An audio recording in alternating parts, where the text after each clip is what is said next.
Hello, Robin here at Toadstool Tarot. Welcome back. I was visiting a video conference the other night and the topic came up of reading cards intuitively, whether it be tarot or playing cards or what have you. And I sort of jokingly said, gee, I wonder if I could read cards with a deck of Old Maid. And I went looking on eBay and I found several decks that looked interesting to me. And I bought all three of them, but this was the first one to arrive in the mail today. And this was, I think, my favorite of the three. And I went through and started sorting out the cards. It turns out there's 21 pairs of cards plus the Old Maid. And I thought, 22 cards, interesting. If I divide them up, I could get a major arcana out of this. I wonder if the images might correspond. So anyway, I bought this deck. It was a Peter Pan card game, Old Maid, published by the Whitman Publishing Company. I believe it was from the 40s. It's a mini deck, comes in a little sort of matchbox type box, and let's see, how big is it?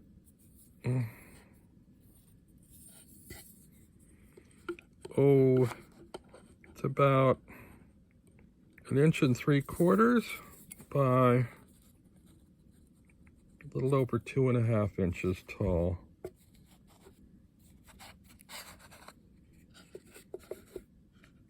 Love this Old Maid.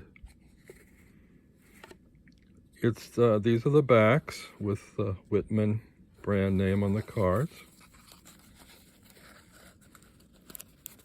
And I've already gone through the deck and sorted them according to how I envision the major arcana correspondences. I pulled the duplicates out. Don't know what I'll do with those. Maybe I'll just save them as backup cards in case anything happens to the originals. First card is the traditional rules for how to play Old Maid, which I'm probably not going to do with this. So, we open with the character Coco Clown, which I saw as the Fool. In the Marseille deck, the Fool is sort of a fool, so that seemed appropriate to me. Second card I picked is Choozy Chef as the magician, because he uses his tools and his skills to prepare wonderful meals. That seems like a magician to me. Creates something. Wacky Witch seemed like possibly the best choice for the High Priestess. The High Priestess is a sort of witch-like figure in a way, I guess. She's got a wise owl overseeing her. She's got a cat. She's got a cauldron and a broom. Next, Molly Moo. Now this is a milkmaid, and somehow I thought of the Empress when I saw this card, because I thought of her milking cows. Cows are, the milk providers, the mother figures. No offense intended here, but of all the cards in the deck, this one seemed the most appropriate somehow. Life-giving, milk-gathering, mother figure, the Empress. Next we have John Law. He was the closest I could find to the Emperor. Pretty much the one in charge of the kingdom that keeps law and order.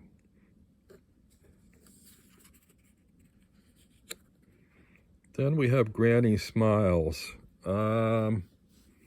This was questionable, but I have her as the Hierophant because she's an older figure, perhaps older and wiser, that we might go to for advice.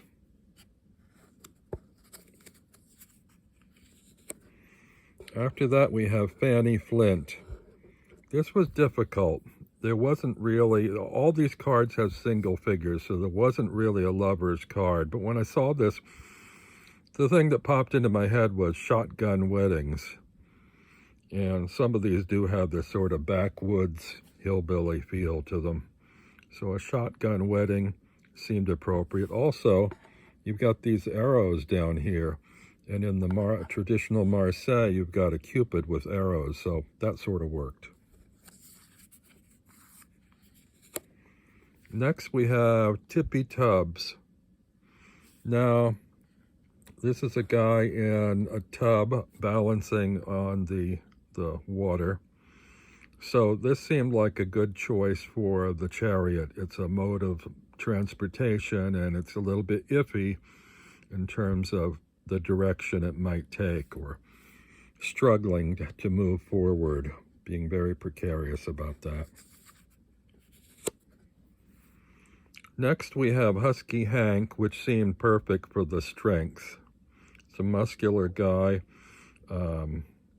working with heavy tools and forging in steel, this horseshoe, using his strength. Then we have Artsmart, which seemed to me like the Hermit. This could have been the Hierophant too, but I like the idea of him going off and studying.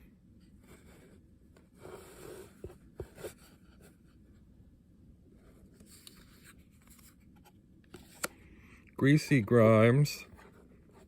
This is the Wheel of Fortune. I chose this because of the wheel, and also because a fully inflated wheel might keep you moving, whereas, you know, a puncture in the wheel could deflate your situation, keep you from moving forward. So you have both positive and negative aspects of the Wheel of Fortune there.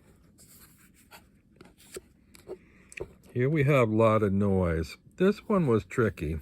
I think I originally had this one as the Lovers. I don't know why. And then I thought, well, because of that shotgun wedding and the arrows thing, maybe that was a better Lovers. Didn't know where to put this one, but I thought about that bow going across the cello, and that sort of reminded me of this sort of balancing act of the scales in the Justice card. You need to handle that bow just right to get beautiful music out of it.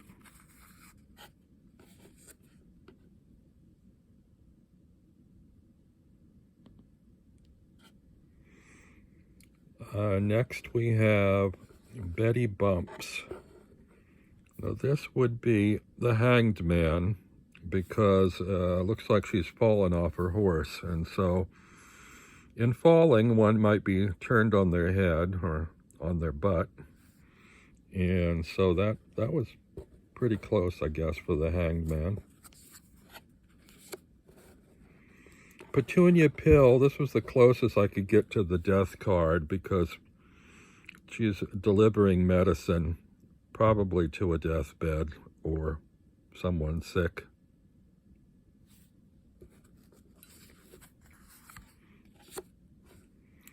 Dippy Dab, this is an art card, and I believe in the Thoth deck they refer to the Temperance card as art. So this worked for that, and also in Temperance you sort of temper your colors from your palette in order to arrive at a desired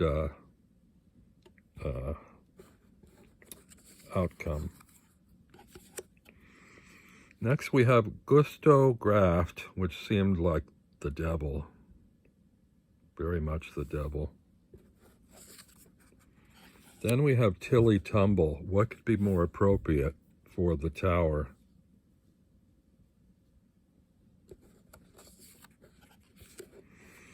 Salty Junk. Now, I saw this as the Star. I was running short of cards at this point, and the choices were more difficult. I thought of this because I believe a lot of fishermen who fish in nets fish at night with the stars overhead. And then there's also the potential that he's captured a starfish in his net. So that's why I chose him for the star. There is that hopeful element that he's caught something good in the net. Next I have Hiram Hay. He's a farmer.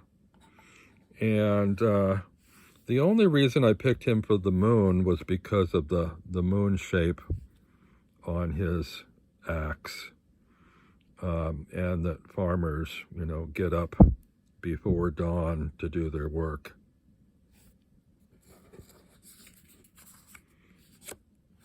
Then for the sun card, I have Hugo Hunt, because hunters usually go out to hunt just before sunrise. And so I thought that was the best choice for that one. Now we have Hedda Howell, and I picked her for Judgment, my Judgment card. Obviously, she's thrown a temper tantrum of some sort, and she has to live with the consequences, so that's Judgment.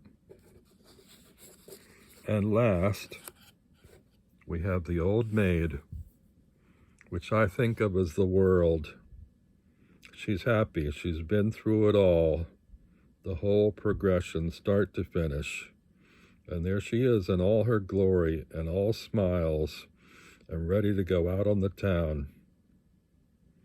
So there you have it, folks. That's my Old Maid cards walkthrough that I got from eBay. It's the Old Maid card game from Whitman Publishing. I saw at least one more copy, although the box was a little battered on that one. And I wonder if this might appeal to any of you that read majors only decks, or whether you could work with this. I think I'm going to have some fun with it. So thanks for stopping by, and hope you enjoyed this, and I'll see you all soon. Bye.